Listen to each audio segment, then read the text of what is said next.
Good afternoon. It is Tuesday, November 5th, 2024. Today was our monthly food distribution, and in cooperation with Caring Ministries and Iglesia Bautista Cristo Bien, we were able to help an estimated 42 families, about 164 people, with food today. And we appreciate the help of our volunteers, both yesterday who went and packed the food, and today who helped carry the food to cars. It is a tremendous amount of effort and work from people to help others, and we appreciate all those who sacrificed. God often wants us to exchange an old behavior for a new behavior. In today's passage, he mentions 4 behaviors that need substitutions.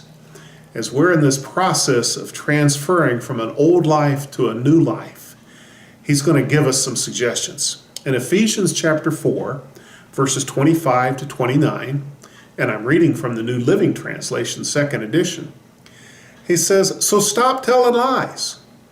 Let us tell our neighbors the truth, for we are all parts of the same body.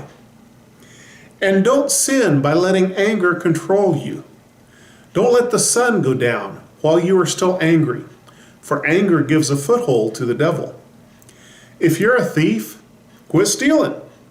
Instead, use your hands for good hard work and then give generously to others in need. Don't use foul or abusive language. Let everything you say be good and helpful so that your words will be an encouragement to those who hear them." First one he says, it sounds really simple. He said, instead of telling lies, tell the truth. It's so hard to tell the truth, especially if the lie would get us out of trouble or responsibility. But he says we need to tell the truth and replace lie telling with truth telling. Then he suggests that we deal with anger quickly, that we fix it before it festers and gets out of hand, that we deal with the source of whatever's making us angry. If it's an injustice, we ought to correct it. If it's being treated poorly, we ought to stand up for ourselves. But don't let the sun go down on our anger and just let it fester, because that gives the devil a foothold for us to retaliate in ways that aren't proper. Then he mentioned thieving. He says, if you're stealing things, quit stealing. Instead of stealing to meet your needs, he suggests using your hands for good hard work. Paul knew about that as a tent maker. He was very well acquainted with hard work and the work of his hands. And he says, and when you earn things from the work of your hands, then give generously to those in need. Replace stealing and the kind of want that brings with giving generously and helping out to those less fortunate. Replace the desire to have with the desire to give. Then he mentions not to use foul or abusive language, but instead replace it with encouragement, that our words would help build others rather than tear them down.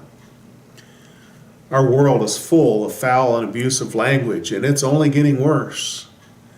But God's people ought to be different in that we consciously choose to not use foul and abusive language, but instead choose to encourage others with the things we say, to build others up instead of tear people down. You see, the choices we make contribute to our Christian growth. The choices we make today about the behaviors we fulfill make a difference in how we grow for God. 4 behaviors that God has a better substitute for, and we need to hear from him and make the right choices. May you make good choices this week. God bless you.